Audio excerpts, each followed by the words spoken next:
ہمارے لیے یہ بات نہایت افسوسناک ہے کہ جوائنٹ پارلیمانی کمیٹی نے وہ رویہ اپنایا پہلے دیا ہے.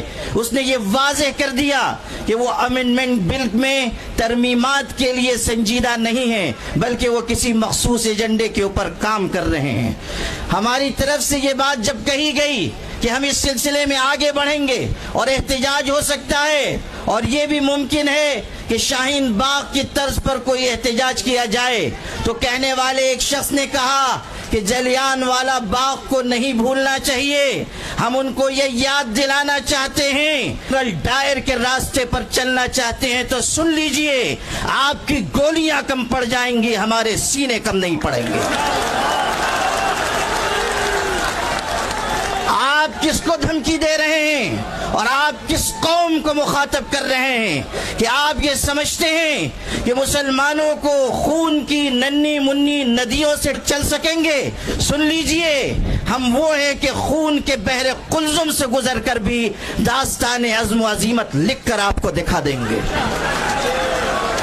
میرے بھائیوں، آج یہ بات کی جا رہی ہے کہ نہ دیں گے.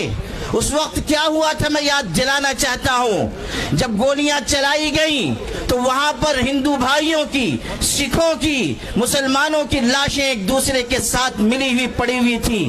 آج بھی ہم اسی راستے پر ہیں اور آپ اگر انگریز کے راستے پر جانا چاہتے ہیں تو سن لیجئے، اتیاچار کرنے والے کبھی اس دنیا میں عافیت کے نہیں گزار سکتے. اگر آپ انگریزوں کا راستہ چننا چاہتے ہیں تو سمجھ لیجئے کہ آپ کا انجام بھی وہی ہوگا جو انگریزوں کا انجام ہوا تھا. آل انڈیا مسلم پرسنل لا بورڈ اس ملک کے مسلمانوں کا سب سے متحدہ اور مشترکہ پلیٹ فارم ہے. اگر وہ یہ آواز دے رہا ہے کہ وقف ترمیمی بل کو واپس لیا جائے تو حکومت کو اس بل کو واپس لینا چاہیے. یہ مت سمجھیے کہ صرف چند ہزار مسلمان جمع ہوں گے اور بات مکمل ہو جائے گی. آل انڈیا مسلم پرسنل لا بورڈ آواز دے گا تو پورے ملک کے مسلمان بلکہ انصاف پسند شہری مسلم پرسنل لا بورڈ کی آواز کے ساتھ آواز ملائیں گے. اس لیے آپ سب بھی اس بات کا ہاتھ اٹھا کر عزم کیجئے کہ مسلم پرسنل لا بورڈ جس تحریک کا بھی اعلان کرے گا آپ سب اس کا بھرپور طریقے سے ساتھ دیں گے. آپ اس روزے کی حالت میں اس بات کا عزم کیجئے کہ ہم انشاءاللہ اپنے حقوق کی اپنے حقوق کی لڑائی آخری سانس تک لڑتے رہیں گے.